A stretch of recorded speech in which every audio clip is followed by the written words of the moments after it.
Welcome to the Newsmakers Podcast. I'm Billy Hollowell, and this is a show where we go behind the headlines every day to bring you an interview with a pastor, entertainer, politician, or other notable news figure.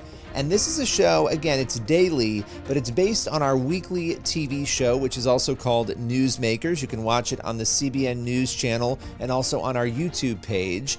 And on this show, every day, we dive deep. It's a little more longer form with one of the people who you will often see on our Newsmakers show or across the CBN News platforms. On today's Newsmakers, Fox and Friends co-host Lawrence Jones joins us to discuss his deep-rooted faith, his passion for the gospel, and his growing media career. With no further ado, here is Lawrence Jones. Lawrence, thanks so much for joining me today. Appreciate you coming on. Yeah, dude, I'm excited that we finally get to do this. I know, I am too. It's funny, you and I crossed paths years ago at the Blaze, and it has been really fun to watch your trajectory, your growth, what's been happening in your life. And, you've landed in a really amazing place at Fox News. What has that experience been like for you? Oh man, it's been an exciting experience. I've had the opportunity to, grow in different ways. Obviously starting off as a contributor, and then from there, becoming Sean Hannity's correspondent to, doing my own show on Saturday, to now this incredible opportunity to be on America's #1 cable news show. So, I guess the biggest thing I would say is that the grind never stopped. Just taking advantage of every opportunity and kind of just going with it because, a lot of times you get into these roles, and you in your head is going to go a certain way. And, I think the secret sauce of media is kind of taking advantage of these opportunities and making it your own. One thing that I've taken great pride in is the network has allowed me to grow before everyone. It's not one of those things that you can pull someone onto the service road, take them off the highway, and say, "Hey, we're gonna, groom you, grow, and mentor you, and then get back on the highway." I've kind of had the opportunity to stay on the highway the entire time as I made mistakes and as I found who I am as a person and what beliefs I have. And you know they they've stuck with me through the entire journey. And I've had great mentors like Dana Perino and Sean Hannity, who made me his correspondent, that have kind of not even put guardrails on, but share with me their experiences along the way, and we just do it, man. Just do it. Yeah. Yeah. Well, and it's not an easy journey. People see you, they see people on TV, they see sort of the glitz and the glam and the excitement of the job. It's not easy. It's not easy getting into it. It's not easy doing it. And as you were saying, there's a lot of learning that happens along the way. When you think back to years ago, the media you were doing and sort of where you started, could you have ever imagined that it would have landed here where you are right now? Not this direction. We have a mutual friend, Dana Lash, who gave me this incredible opportunity back when I was on another network, and I was doing man on the street stuff for her, and then Glenn Beck also, and I was a part of Dana's show every single day, and I was a college kid, so Yeah, I remember that. I did not know. I had hopes that I would someday reach the national level, and I was appearing on Fox, but I wasn't hosting on Fox. And then I left the, Dana and Glenn, and then I ran campus reform. So I was running a publication. So there was, everyone says that they want to reach national, right, and do a show. But this wasn't what I imagined was going to be the pathway. It was this non-traditional route. And when I started appearing on Fox, I was 21. I'm 31 today. So there were so many roller coasters and so many different trajectories that I I went through and valleys that I went to arrive at this place. I don't know if anyone could have predicted this. You know, Sean Hannity always says that I saw it. Lauren Pedersen, she was just a producer on Fox and Friends at the time. Now she runs Fox Business and she's the president of All Talent. They said that they saw the path. But for me, I don't understand how anyone could see it with all these different ways and different shows that I was on. Yeah. Well, no, I mean, look, and you've always had a passion. You've been a really hard worker over the years, and I think that has paid off. But you're also a person of faith, right? You're a Christian, and Oh yeah, faith, I mean, following faith is when you actually do it and you go all in, you end up on the craziest journeys sometimes, right? Where you're like, yeah. how did this even happen? So what role for you, especially being young? I mean, you're still really young. Like what role has faith played in your journey? You know, faith, the faith walk, knowing who God is, right, and knowing who Jesus Christ, accepting Him into your life. For me, that wasn't the hard part for me because I grew up in it. I come from generations of pastors. You know, my mom's a preacher, grandparents are. So the gospel at large, you know, knowing who Christ is and accepting Him to my heart, um, that wasn't a hard part because that's all I know, right? The actual gospel of, you know, trusting Him as you walk this path of life it has been difficult, because, you know, you get into the world and you do this experiment called life and you understand the challenges of life. So going through that, and understanding it, I didn't start to really understand that until I left home and I moved to DC. Then I moved to New York. And then all those things that you grew up learning and all those stories that you read and your Bible studies and all that, you start getting tested. So I think for me, the faith walk became real when life became real and when you're Yeah. alone and you don't have that support system being with you every single day. So, yeah, when I moved to DC, things got real. And I will never, I always tell people, and I talk about this in my book, American Man, as well. You know, I talk about the ideas of faith and manhood and what it means to me, but I'm not this type of person that is going to pretend to the audience at large that I'm this perfect Christian.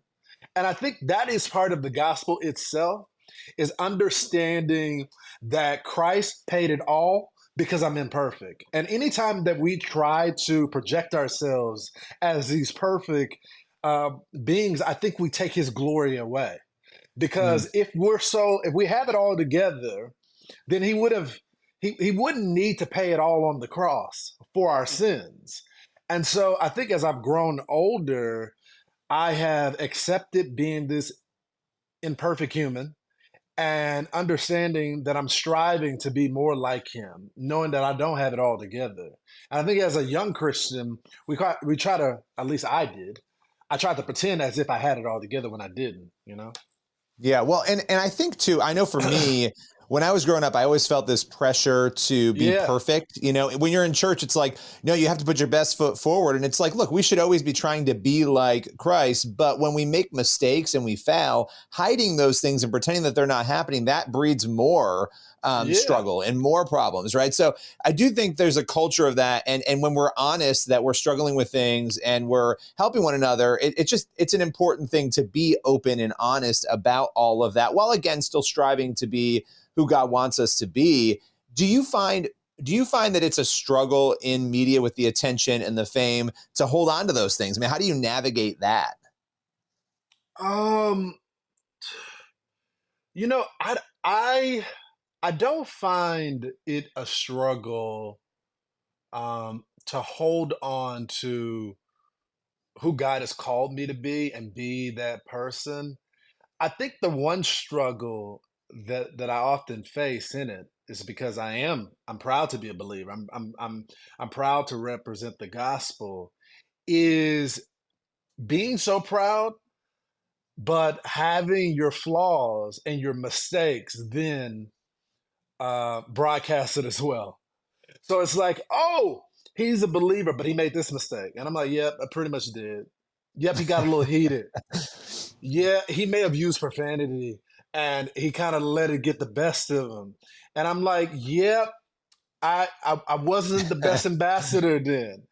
And I think there's an automatic assumption. And some of it is actually um, helpful in a way because if you are going to represent the gospel, you want to do your best to be the best representation of Christ. But I think one thing that I found, and look, it's the same thing that I grew up with being a preacher kid as well. And it's like, okay, yep, I am, I am an ambassador, but I am also flawed as well. And the network has been great with letting me, go on and talk about the gospel, and talk about my story. My story is a gospel story because my mom got pregnant with me at 16, and my mom and dad made the decision to choose life. And so, my whole entire life represents God's grace and His love and compassion and flaws and mistakes. My parents made adult acts outside of marriage very early, but then they got married. You see what I'm saying? And so, my And whole you life, shared that. You had your mom yeah, on the show, on your show a while back, and you told that story, and it was a really yeah. powerful moment of when we make mistakes or things happen, following the right path. I mean, that's the testimony to your parents and to your life, is it not? Yeah, it totally is, and I think the reason I shared the story for two reasons. For one, I was really upset with Janet Yellen saying that these mothers that have these babies are unworthy and they can't do it. And then there's a second part of wanted to inspire that young mother to be that you can do it. And then the third aspect of it is that sometimes God takes these, unfortunate situations, these sinful moments, and He uses them for His glory. So I try to live that way too, man. Like I said, I am proud to be a believer. I'm proud to share the gospel, but I don't want to ever give people the impression that I'm perfect because I'm not. Yeah, no, absolutely. And being able to, again, have that honesty, I think it's disarming to people too, because a lot of times when people present themselves as perfect, when they do make a mistake, because we're humans, the rest of the world is looking at it and they're like, see, look, they're bad Exactly. or they're not living up to it. It's like, well, look, we're all humans. We all make mistakes. The difference is when you're a Christian, you're acknowledging that you're aspiring to be more like God. You're Bingo. aspiring to be better, right? And yeah, that's the thing we need to make sure people understand when they're not in the Christian fold, right? That they get that. So Right. being honest helps It do that. it's so true. And to build on that, also letting people know you can't do this by yourself.